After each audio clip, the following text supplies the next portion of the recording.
Hi, my name's Carol, and I'm a BI as well as an SCA.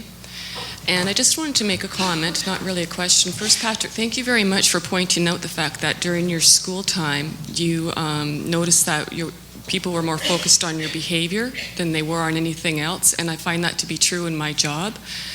I just wanted to let the parents know, although your plates are full, it's so important that we write to our MLAs and get involved in our school and ask for more help within our school system.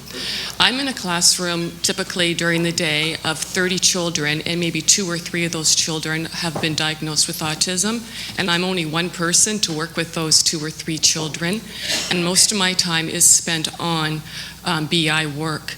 So we mean well, but I just really want to state that it's so important that we get more professionals within our school system to work with the children within the elementary and secondary school classrooms, because, like I said, I spend most of my time running around trying to get that person with autism to sit down in their chair and focus on what they're doing than anything else within the classroom. So I think we really need to start there and really make a change within that system. Rashmeen, in a previous life, worked for Poppard, so I wonder if you'd like to comment on that. Sure.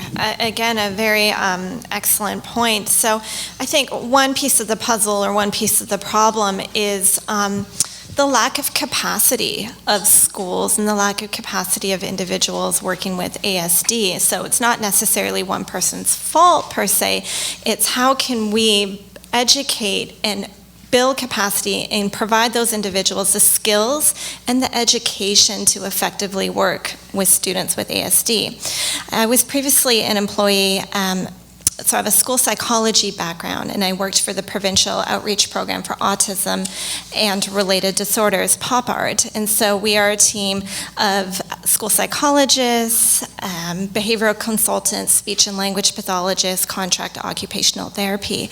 And it's a service that provides capacity building support to over 60 school districts in British Columbia.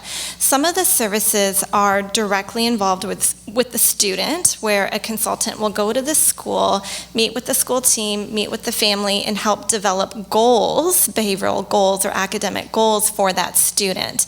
They'll come up with an implementation plan, implement the plan, and then the consultant's available to consult throughout the school year. The other component of Poppard is workshops and courses. So they offer an Introduction to Autism Spectrum Disorders course, which I highly recommend. Families can attend it too, parents as well as school staff. It is offered in Vancouver, and then districts can also request the course where a consultant goes and teaches the 5-day course on autism spectrum disorder.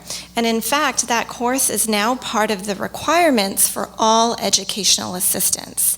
So if you're an educational assistant in British Columbia and you haven't had that course, they're probably going to get you to do it.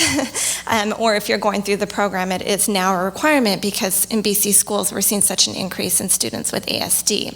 So that course is available. There's also a course on the Introduction to Applied Behavioral Analysis, where we teach school staff and parents the very basics of behavioral interventions that they can use with students in classrooms and also at home. So it's Poppard, the Provincial Outreach Program for Autism and Related Disorders. I find that the website is particularly helpful as well, because there's free e-learning modules on there. There's probably about 20 to 30 5 to 10 minute videos on different aspects of ASD, like communication, maybe daily living skills, toileting, social skills, etc. So, going back to your question, it is a systemic change that is needed, and part of that change is building capacity in individuals to work with children with ASD.